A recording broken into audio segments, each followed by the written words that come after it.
July 27, 1944. The German defensive line in Normandy collapsed. After 7 weeks of bloody stalemate in the hedgerows, American forces had finally broken through. Tanks were pouring into open country. German units were retreating in confusion. The road to Paris was open. The man who made it happen stood in his command post watching the reports come in. Major General J. Lawton Collins had just accomplished what no Allied commander had managed since D-Day. He had cracked the German line wide open. 4 days later, George Patton's Third Army would charge through that gap and race across France. Patton would become the most famous American general of the war. His face would be on magazine covers. His name would become synonymous with victory. Collins would be forgotten. The breakthrough that made Patton famous belonged to another general entirely. J. Lawton Collins was 48 years old in 1944. That made him the youngest Corps commander in the entire United States Army. Douglas MacArthur had rejected him for Corps command in the Pacific. "Too young," MacArthur said. "Not enough seniority." Omar Bradley didn't care about seniority. He cared about results. And Bradley had Eisenhower's ear. Collins had earned his nickname in the Pacific. He'd commanded the 25th Infantry Division on Guadalcanal in New Georgia. His aggressive tactics and rapid advances earned him the name Lightning Joe. When Omar Bradley needed a Corps commander for the most critical mission of the Normandy invasion, he asked for Collins specifically. Bradley had known Collins before the war at the infantry school. He remembered a young officer who was smart, aggressive, and unafraid to take risks. The assignment Bradley had in mind would require all three qualities. Collins' 7th Corps drew the Utah Beach assignment for D-Day. But the beach landing was just the beginning. His real mission was Cherbourg. The Allies needed a deep-water port to sustain their armies in France. Every bullet, every gallon of fuel, every replacement soldier would have to come through that port. Without Cherbourg, the invasion would eventually starve. The original plan called for capturing Cherbourg within 9 days of landing. Military planners considered this optimistic. The Germans had turned the port into a fortress. They'd had 4 years to build defenses. Artillery positions covered every approach. The garrison was determined to hold. Collins had to land his corps on a hostile beach, fight across the Cotentin Peninsula, and capture one of the most heavily defended ports in Europe. He had less than 3 weeks to do it. June 6, 1944. 7th Corps landed at Utah Beach with lighter casualties than anyone expected. Collins immediately pushed inland. While other corps consolidated their beachheads, 7th Corps drove north toward Cherbourg. The fighting was brutal. German defenders contested every hedgerow, every village, every crossroad. Collins lost men every day, but he never stopped advancing. On June 22nd, Collins' forces reached the outskirts of Cherbourg. The German garrison commander refused surrender demands. Collins ordered a coordinated assault from 3 directions. 5 days later, on June 27th, organized resistance ended. Cherbourg belonged to 7th Corps. Collins had captured the most strategically important objective in Normandy. The port that would sustain millions of Allied soldiers was in American hands. The news made headlines for exactly 1 day, but the spotlight didn't last. Because south of Cherbourg, the real nightmare was just beginning. The bocage was killing the American army. Ancient hedgerows divided Normandy into thousands of tiny fields. Each hedgerow was an earthen wall 4 feet high, topped with dense vegetation. Tanks couldn't push through. Infantry couldn't see beyond the next field. Every hedgerow was a potential ambush. German machine guns waited in concealed positions. Mortars zeroed in on gaps in the vegetation. American soldiers died trying to cross open ground they couldn't avoid. Progress was measured in yards per day. Casualties mounted into the thousands. It was a claustrophobic nightmare. Men fought and died for a single field, only to realize there were thousands more just like it waiting for them. The morale of the American army was beginning to crack under the strain of an enemy they could rarely see until it was too late. By mid-July, First Army had advanced barely 15 miles from the beaches. The original plan called for being 60 miles inland by this point. Bradley was desperate. His army was bleeding out in the hedgerows with no end in sight. He needed someone to break the stalemate, someone aggressive enough to punch through the German line. He needed Lightning Joe Collins. Bradley's plan was called Operation Cobra. It was the most ambitious American offensive of the war so far. The concept was simple.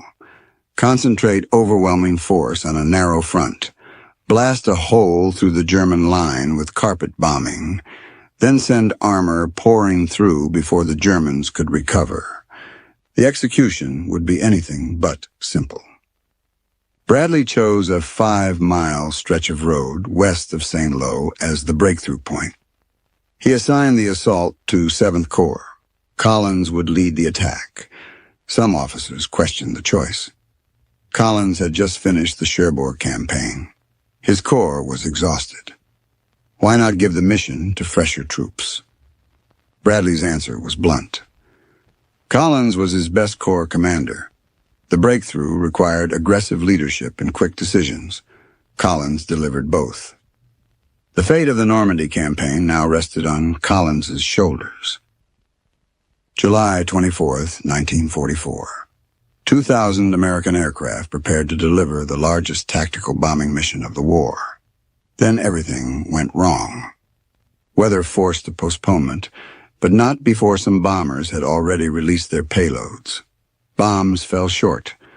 American positions were hit. Over 150 American soldiers were killed or wounded by their own Air Force. Collins watched the disaster unfold from his command post. The attack was postponed to the next day. July 25th. The bombers returned. This time the weather held. Over 4,000 tons of bombs fell on a rectangle barely 2 miles wide. The earth shook for miles in every direction. But the bombs fell short again. 111 American soldiers were killed and nearly 500 wounded. Among the dead was Lieutenant General Leslie McNair, the highest-ranking American officer killed in the European theater. For the men on the ground, the world simply ended. The noise was so deafening, it ceased to be sound and became physical pressure. When the dust settled, the screams weren't in German. They were American. Collins had lost hundreds of men before his infantry even started moving, and nobody knew if the bombing had worked. The only way to find out was to attack. The first reports were discouraging. Collins' infantry pushed forward into the bombed area expecting shattered German defenses. Instead, they found survivors. Machine gun positions that had somehow escaped the bombardment opened fire. Forward movement was agonizingly slow. By nightfall on July 25th, 7th Corps had barely penetrated the German line. Bradley was worried. If the Germans held, Cobra would fail like every other offensive in the hedgerows. Collins saw something different in the reports. German counterattacks were disorganized. Prisoners seemed dazed and confused. Communication between German units had broken down. The German line wasn't holding. It was cracking. Collins made a decision that would change the war. Instead of waiting for his infantry to secure the breakthrough, he ordered his armor forward immediately. It was a massive risk. If the German line solidified, American tanks would be trapped in a meat grinder. In that moment, Collins was entirely alone. If he was wrong, he wouldn't just lose his job. He would destroy the 2nd and 3rd Armored Divisions. The entire invasion force was holding its breath, waiting for him to give the order. But Collins trusted his instincts. The Germans were reeling. Now was the moment to strike. July 26th, Collins' armor found the gaps and exploited them. Tank columns bypassed German strongpoints that would have stopped infantry. They drove deeper into enemy territory than any American unit had managed since D-Day. German commanders tried to establish new defensive lines. American tanks arrived before the lines could form. By July 27th, the German 7th Army was reporting catastrophic losses. 7 separate ruptures in their defensive line. No reserves to plug them. The careful, grinding hedgerow war was over. This was mobile warfare now. Collins's 7th Corps had broken the German army in Normandy. The breakthrough every Allied commander had dreamed of since June 6th was finally happening. Open country lay ahead. Paris was possible. The German army in the West was on the verge of collapse. All of this belonged to Lightning Joe Collins for exactly 5 more days. August 1st, 1944, George Patton's Third Army became operational. Patton had been waiting for this moment since the slapping incidents nearly ended his career. He'd spent months commanding a phantom army as part of a deception operation. Now he finally had real troops. His orders were to exploit the breakthrough Collins had created. Patton did exactly that. Third Army poured through the gap. 7th Corps had opened and raced across France. Patton's tanks covered distances that seemed impossible. Town after town fell. The German army retreated in chaos. The media fell in love with Patton's dash across France. War correspondents competed to describe his latest advances. Newspapers ran headlines about Patton's genius, Patton's audacity, Patton's unstoppable army. Nobody mentioned who had created the gap Patton was exploiting. Nobody asked who had broken the German line in the first place. Collins kept fighting while the cameras followed Patton. The pattern repeated throughout August and September. Collins' 7th Corps did the hard fighting. They captured Aachen, the first German city to fall to the Allies. They pushed through the Siegfried Line fortifications. Patton got the headlines. It wasn't deliberate theft. Patton was simply more quotable, more photogenic, more dramatic. He gave reporters colorful quotes. He wore distinctive uniforms. He made great copy. Collins was quiet and professional. He let his results speak for themselves. Patton carried ivory-handled revolvers and carefully cultivated the image of the ultimate warrior. Collins looked like a bank manager who happened to be wearing a uniform. In the theater of war, the audience always watches the actor, not the stagehand, even if the stagehand is the one pulling the ropes. Not even Bradley, who knew the truth, could shift the public's focus. By the time the Battle of the Bulge began in December 1944, most Americans had never heard of Lightning Joe Collins. December 16th, 1944. The Germans launched their last major offensive in the West. While 5th Corps held the vital northern shoulder at Elsenborn Ridge, Collins was brought in to lead the counterattack. 7th Corps drove into the German flank from the north, helping crush the penetration. Patton's dramatic relief of Bastogne dominated the headlines. His turn north maneuver became legendary. Collins's counterattack from the north was equally important, but received a fraction of the coverage. The pattern held to the very end of the war. When Germany surrendered in May 1945, Collins had fought from Utah Beach to the Elbe River. He had captured Cherbourg. He had broken the German line at Cobra. He had helped stop the Bulge. Bradley later wrote that if the Army had created another field army in Europe, Collins would have commanded it despite his youth and lack of seniority. German generals considered Collins one of the 2 best American corps commanders they faced. None of it mattered to public memory. After the war, Collins became Army Chief of Staff during the Korean War. He served from 1949 to 1953. He received the Army Distinguished Service Medal 3 times. The Soviets awarded him the Order of Suvorov twice. His nephew Michael Collins would pilot the Apollo 11 command module while Armstrong and Aldrin walked on the moon.